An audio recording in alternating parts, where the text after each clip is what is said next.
Test 3. This is the IELTS listening test. You will hear a number of different recordings, and you will have to answer questions on what you hear. There will be time for you to read the instructions and questions, and you will have a chance to check your work. All the recordings will be played once only. The test is in 4 parts. At the end of the test, you will be given 10 minutes to transfer your answers to the answer sheet. Now turn to Part 1.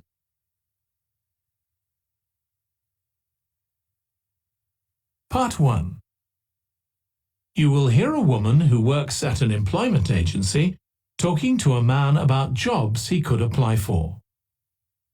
First, you have some time to look at questions 1 to 5.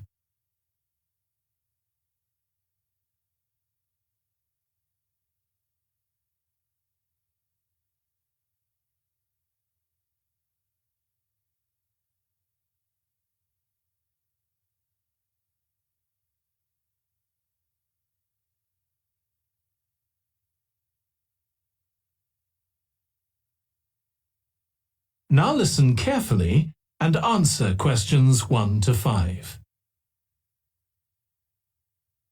Good morning. Thanks for coming in to see us here at the agency, Joe. I'm one of the agency representatives and my name's Sally Baker. Hi, Sally. I think we spoke on the phone, didn't we? That's right, we did. So thank you for sending in your CV. We've had quite a careful look at it, and I think we have 2 jobs that might be suitable for you. Okay. The first one is in a company based in North London. They're looking for an administrative assistant. Okay. What sort of company is it? They're called Home Solutions, and they design and make furniture. Oh, I don't know much about that, but it sounds interesting. Yes, well, as I said, they want someone in their office, and looking at your past experience, it does look as if you fit quite a few of the requirements. So on your CV, it appears you've done some data entry? Yes. So that's one skill they want. Then they expect the person they appoint to attend meetings and take notes there. Okay. I've done that before, yes. And you need to be able to cope with general admin. Filing and keeping records and so on. But that should be okay. And in my last job, I also had to manage the diary. Excellent. That's something they want here too. I'd suggest you add it to your CV. I don't think you mentioned that, did you? No. So, as far as the requirements go, they want good computer skills, of course, and they particularly mention spreadsheets. That should be fine. And interpersonal skills, which would be something they'd check with your references. I think that should be okay, yes. Then they mention that they want someone who is careful and takes care with details. Just looking at your CV, I'd say you're probably all right there. I think so, yes. Do they want any special experience? I think they wanted some experience of teleconferencing. Oh, I've got 3 years' experience of that. Let's see. Yes, good. In fact, they're only asking for at least 1 year, so that's great. So is that something that might interest you? It is, yes. The only thing is, you said they were in North London, so it would be quite a long commute for me. Okay. Before you hear the rest of the conversation, you have some time to look at questions 6 to 10.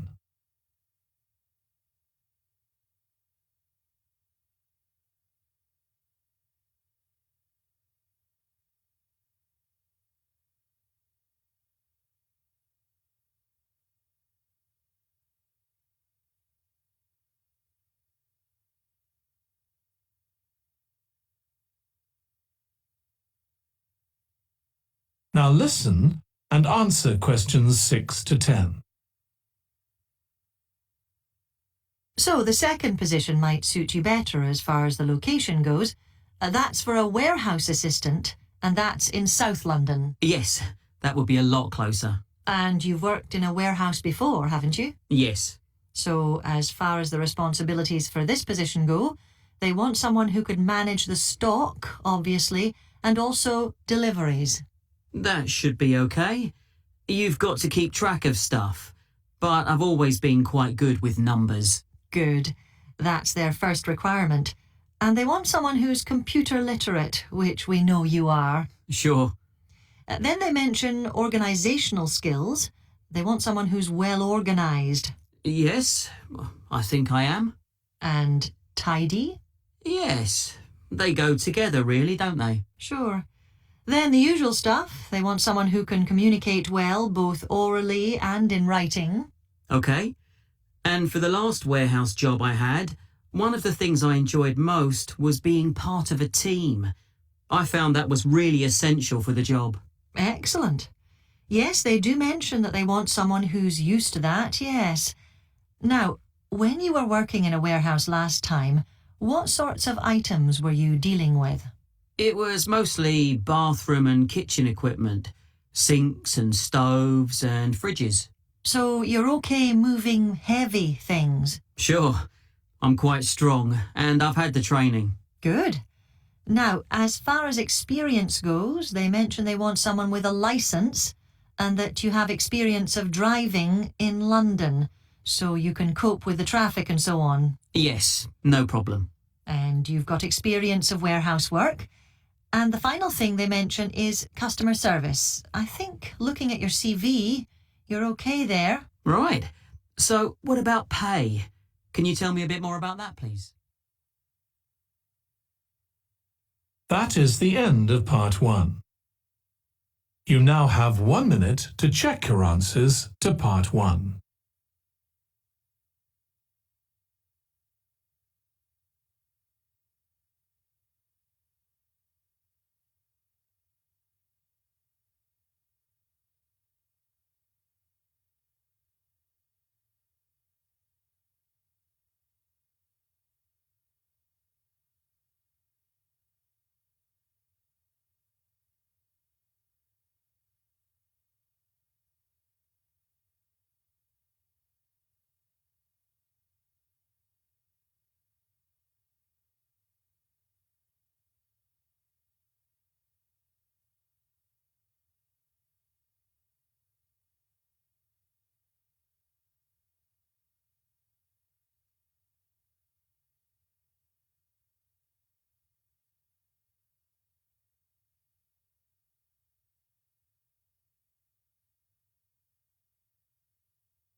Part 2.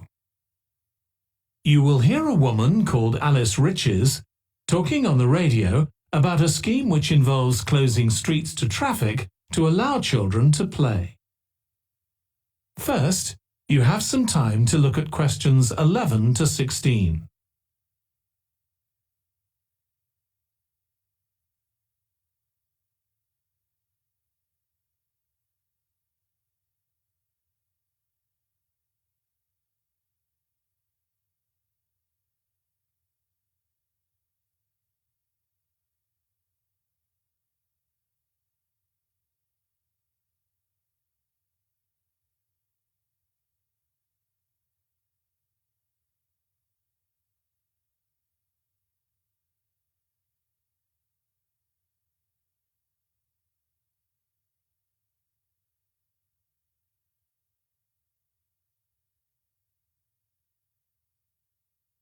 Now listen carefully and answer questions 11 to 16.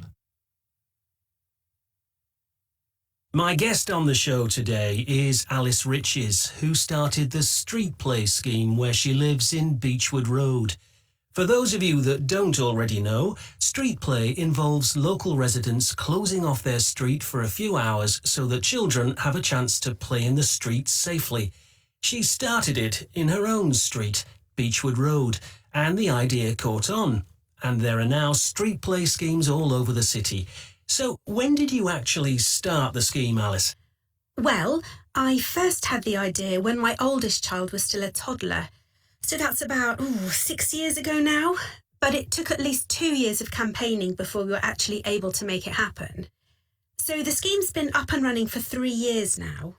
We'd love to be able to close our road for longer, for the whole weekend, from Saturday morning until Sunday evening, for example. At the moment, it's just once a week.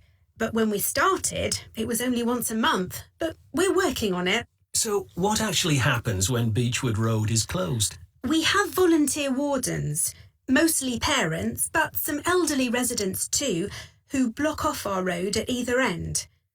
The council have provided special signs, but there's always a volunteer there to explain what's happening to any motorists. Generally, they're fine about it. We've only had to get the police involved once or twice. Now, I should explain that the road isn't completely closed to cars, but only residents' cars are allowed. If people really need to get in or out of Beechwood Road, it's not a problem as long as they drive at under 20 kilometres per hour. But most people just decide not to use their cars during this time, or they park in another street. The wardens are only there to stop through traffic. So can anyone apply to get involved in street play? Absolutely. We want to include all kids in the city, especially those who live on busy roads. It's here that demand is greatest. Obviously, there isn't such demand in wealthier areas where the children have access to parks or large gardens, or in the suburbs where there are usually more places for children to play outside. I'd recommend that anyone listening who likes the idea should just give it a go. We've been surprised by the positive reaction of residents all over the city, and that's not just parents. There are always a few who complain, but they're a tiny minority. On the whole, everyone is very supportive and say they're very happy to see children out on the street, even if it does get quite noisy. Before you hear the rest of the conversation, you have some time to look at questions 17 to 20.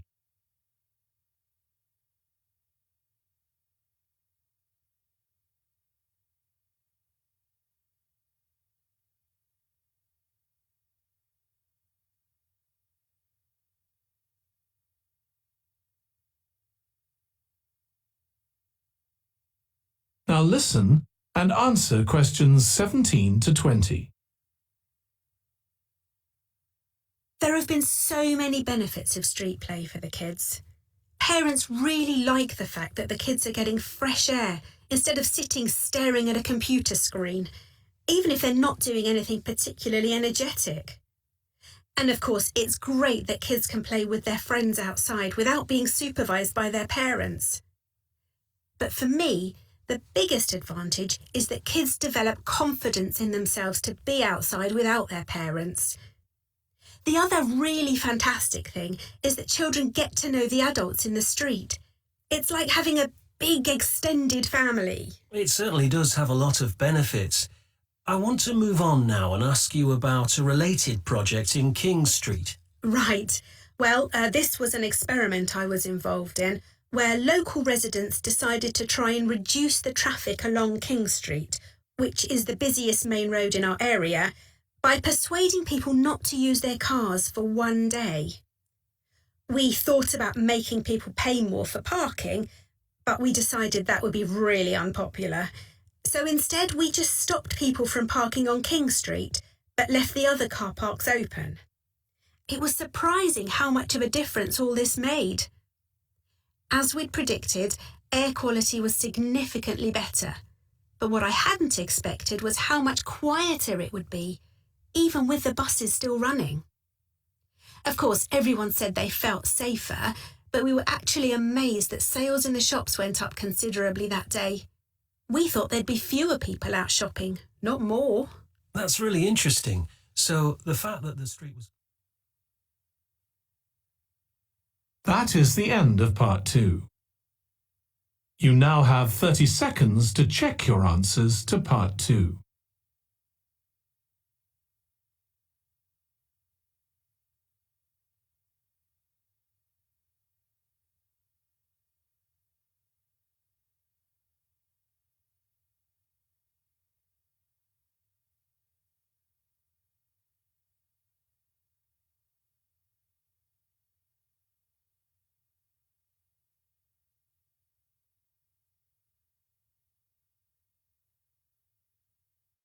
Part 3. You will hear two students, called Hazel and Tom, talking about Hazel's media studies assignment. First, you have some time to look at questions 21 to 26.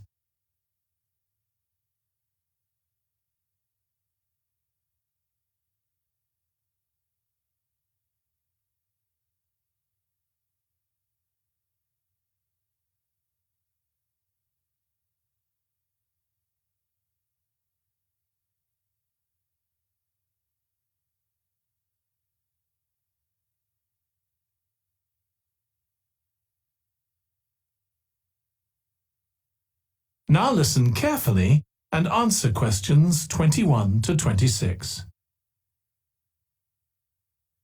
Tom, could I ask you for some advice, please? Yes, of course. If you think I can help. What's it about? It's my first media studies assignment, and I'm not sure how to go about it. You must have done it last year. Is that the one comparing the coverage of a particular story in a range of newspapers? That's right. Oh, yes. I really enjoyed writing it. So, what sort of things do I need to compare? Well, there are several things. For example, there's the question of which page of the newspaper the item appears on. You mean because there's a big difference between having it on the front page and the bottom of page 10, for instance? Exactly. And that shows how important the editor thinks the story is. Then there's the size. How many column inches the story is given. How many columns it spreads over. And I suppose that includes the headline. It certainly does. It's all part of attracting the reader's attention. What about graphics? Whether there's anything visual in addition to the text? Yes, you need to consider those too, because they can have a big effect on the reader's understanding of the story. Sometimes a bigger effect than the text itself.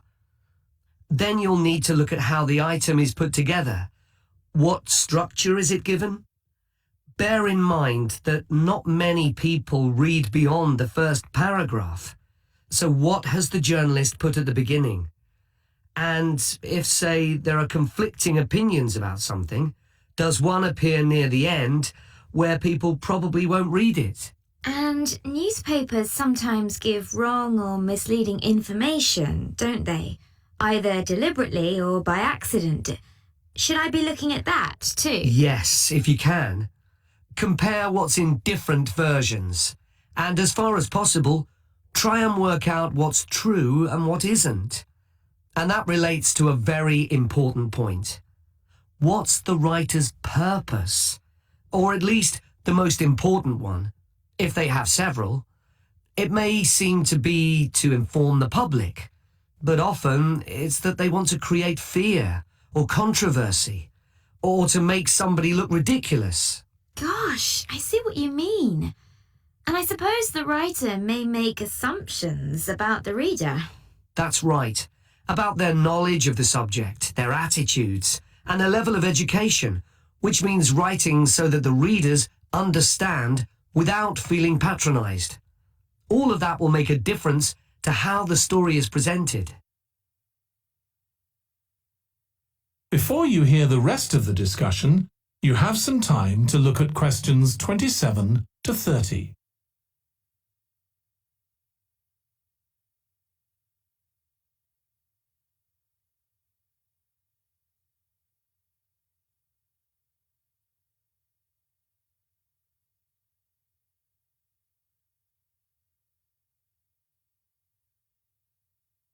Now listen and answer questions 27 to 30. Does it matter what type of story I write about? No. National or international politics, the arts, anything, as long as it's covered in 2 or 3 newspapers. Though, of course, it'll be easier and more fun if it's something you're interested in and know something about. And on that basis, a national news item would be worth analysing. I'm quite keen on politics, so I'll try and find a suitable topic. What did you choose for your analysis, Tom? I was interested in how newspapers expressed their opinions explicitly. So I wanted to compare editorials in different papers, but when I started looking, I couldn't find two on the same topic that I felt like analysing. In that case, I won't even bother to look. So in the end, I chose a human interest story, a terribly emotional story about a young girl who was very ill, and lots of other people, mostly strangers, raised money so she could go abroad for treatment. Actually, I was surprised. Some papers just wrote about how wonderful everyone was, but others considered the broader picture, like why treatment wasn't available here. I usually find stories like that raise quite strong feelings in me. I'll avoid that. Perhaps I'll choose an arts topic, like different reviews of a film or something about funding for the arts. I'll think about that. Yes, that might be interesting. Okay, well, thanks a lot for your help, Tom. It's been really useful. You're welcome. Good luck with the assignment, Hazel. That is the end of part 3. You now have 30 seconds to check your answers to part 3.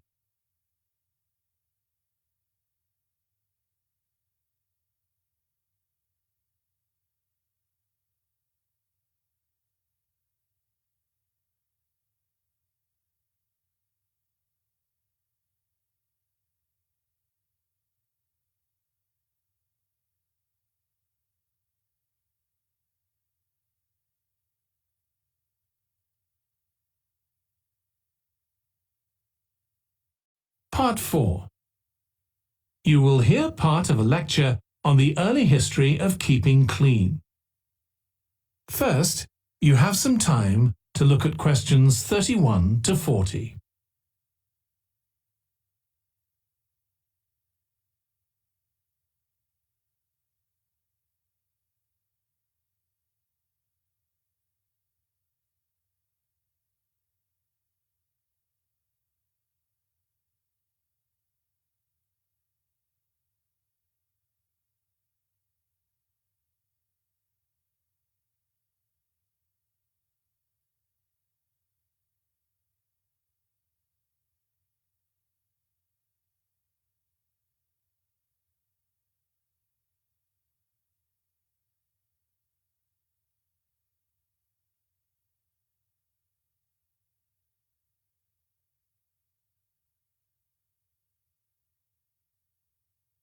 Now listen carefully and answer questions 31 to 40.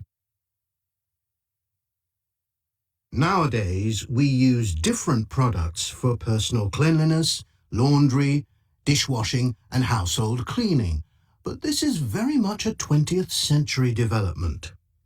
The origins of cleanliness date back to prehistoric times. Since water is essential for life, the earliest people lived near water and knew something about its cleansing properties, at least that it rinsed mud off their hands. During the excavation of ancient Babylon, evidence was found that soap making was known as early as 2800 BC. Archaeologists discovered cylinders made of clay, with inscriptions on them saying that fats were boiled with ashes. This is a method of making soap, though there's no reference to the purpose of this material. The early Greeks bathed for aesthetic reasons and apparently didn't use soap. Instead, they cleaned their bodies with blocks of sand, pumice and ashes, then anointed themselves with oil and scraped off the oil and dirt with a metal instrument known as a strigil. They also used oil mixed with ashes. Clothes were washed without soap in streams. The ancient Germans and Gauls are also credited with discovering how to make a substance called soap, made of melted animal fat and ashes. They used this mixture to tint their hair red. Soap got its name, according to an ancient Roman legend, from Mount Sapo, where animals were sacrificed, leaving deposits of animal fat. Rain washed these deposits, along with wood ashes, down into the clay soil along the river Tiber. women found that this mixture greatly reduced the effort required to wash their clothes. As Roman civilization advanced, so did bathing. The first of the famous Roman baths, supplied with water from their aqueducts, was built around 312 BC. The baths were luxurious, and bathing became very popular. And by the 2nd century AD, the Greek physician Galen recommended soap for both medicinal and cleansing purposes.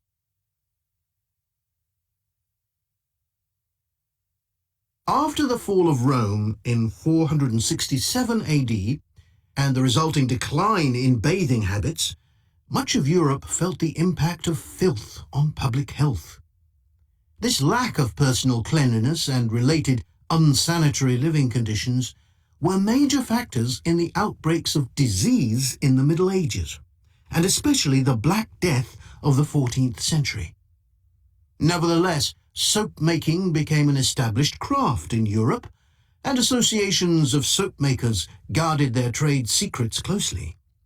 Vegetable and animal oils were used with ashes of plants, along with perfume, apparently for the first time. Gradually, more varieties of soap became available for shaving and shampooing, as well as bathing and laundering. A major step toward large-scale commercial soap making occurred in 1791, when a French chemist, Nicolas Leblanc, patented a process for turning salt into soda ash, or sodium carbonate. Soda ash is the alkali obtained from ashes that combines with fat to form soap.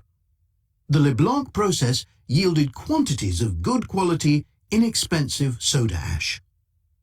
Modern soap making was born some 20 years later, in the early 19th century, with the discovery by Michel-Eugène Chevreul, another French chemist, of the chemical nature and relationship of fats, glycerine, and fatty acids.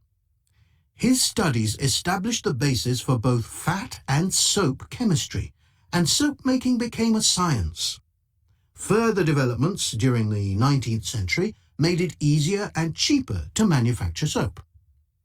Until the 19th century, soap was regarded as a luxury item and was heavily taxed in several countries. As it became more readily available, it became an everyday necessity, a development that was reinforced when the high tax was removed. Soap was then something ordinary people could afford, and cleanliness standards improved. With this widespread use came the development of milder soaps for bathing and soaps for use in the washing machines that were available to consumers by the turn of the 20th century. That is the end of Part 4. You now have 1 minute to check your answers to Part 4.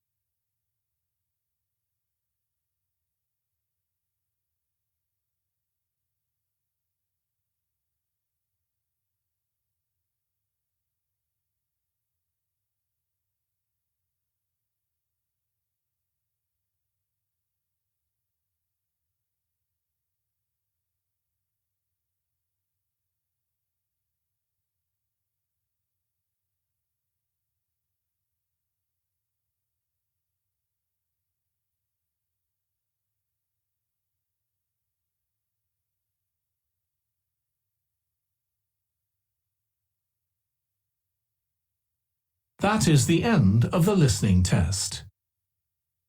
In the IELTS test, you would now have 10 minutes to transfer your answers to the answer sheet.